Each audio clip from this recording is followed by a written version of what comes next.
Hello बच्चों, कैसे हो आप? उम्मीद है आप सब ठीक होंगे और अच्छे से पढ़ाई कर रहे होंगे।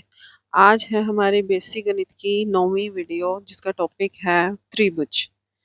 त्रिभुज की परिभाषा देखें तो तीन भुजाओं से बनी एक बंद आकृति को त्रिभुज कहते हैं। तीन भुजाएं होती हैं और बंद होती है, उसे त्रिभुज कहते हैं। त्रिभुज में तीन भुजाएं, तीन कोण और तीन शीर्ष होते हैं।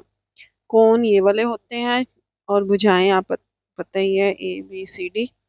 और इसके तीन शीर्ष होते हैं। शीर्ष के जहाँ पर कोण बनते हैं, ए बी और सी, इसके शीर्ष होंगे। भुजाएं ए बी, बी सी, सी ए, और कोण ए, कोण बी, कोण सी, और शीर्ष कौन से होते हैं? ए बी और सी। अब हम करेंगे त्रिभुजों का वर्गीकरण। त्रिभुजों का वर्गीकरण दो प्रकार से होता है, भुजाओं के आधार पर और कोणों के आधार पर। भुजाओं के आधार पर भी तीन प्रकार से विभाजित किया गया है और कोणों के आधार पर भी तीन प्रकार से विभाजित किया गया है।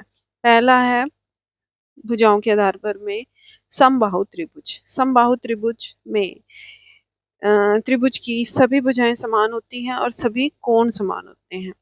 सारी की सारी भुजाएं समान होती है, इसीलिए इसका नाम समबाहु। सम का मतलब समान, बाहु मतलब भुजाएं। जिसकी सारी भुजाएं समान होती हैं उसे उस त्रिभुज को समबाहु त्रिभुज कहते हैं। यहाँ पर एक लाइन तीनों में ये लाइन लगाकर हम दर्शाते हैं कि ये तीनों भुजाएं समान है। दूसरा है समद्विबाहु त्रिभुज। इस त्रिभुज को दो भुजाएं समान होती है, इसकी दो भुजाएं समान होती हैं। दो निशान लगे हुए हैं ना, सिर्फ दो भुजाएं समान होती है। ये या तो बड़ी हो सकती है या छोटी हो सकती है। और समान भुजाएं तीसरी भुजा के साथ समान कोण बनाती हैं। जो ये दोनों भुजाएं हैं, ये तीसरी भुजा के साथ समान कोण बनाएंगे। जो ये कोण है ये भी समान हो जाएंगे क्योंकि ये भुजाएं समान है। आगे है विषमबाहु त्रिभुज। विषमबाहु त्रिभुज में तीनों भुजाएं असमान होती है, मतलब तीनों की लंबाई अलग अलग होती है और तीनों कोण भी असमान होते हैं। इसको बनाने के लिए हम इस प्रकार से बनाएंगे कि हम तीनों भुजाएं अलग अलग माप की लेंगे, इसीलिए इसका नाम विषमबाहु त्रिभुज होगा। आगे है कोणों के आधार पर। कोणों के आधार पर भी तीन प्रकार की होती है। पहला है न्यून कोण त्रिभुज। न्यून कोण त्रिभुज में इस त्रिभुज के तीनों कोण न्यून कोण होते हैं। तो जो ये कोण है तीनों 90 से कम होते हैं। न्यून कोण क्या होते हैं? जो 90 डिग्री से कम हो। इसके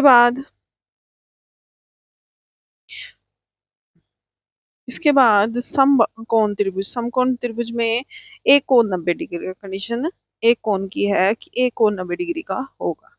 कोई भी हो ए बी सी, जो भी त्रिभुज का नाम है उसके आधार पर एक कोण 90 डिग्री का होगा तो उस त्रिभुज का नाम समकोण होगा, त्रिभुज होगा। अधिकोण त्रिभुज। अधिकोण त्रिभुज में इस त्रिभुज का एक कोण अधिक कोण होता है। एक कोण अधिक कोण होता है, सारे तो अधिक कोण नहीं हो सकते, पर एक कोण 90 डिग्री से बड़ा होता है, तो इसलिए इसको अधिक कोण त्रिभुज कहते हैं। ये थी आज की वीडियो। इसमें आपको बहुत ही आवश्यक परिभाषा मिल गई, त्रिभुज के प्रकार भी मिल गए, त्रिभुजों का वर्गीकरण भी मिल गया। तीन प्रकार की भुजाओं के आधार पर होती है और तीन प्रकार की कोणों के आधार पर होती है। उम्मीद है आपको ये वीडियो अच्छी लगी होगी और अच्छे से समझ आ गया होगा। मिलते हैं नेक्स्ट वीडियो में, तब तक के लिए जय हिंद।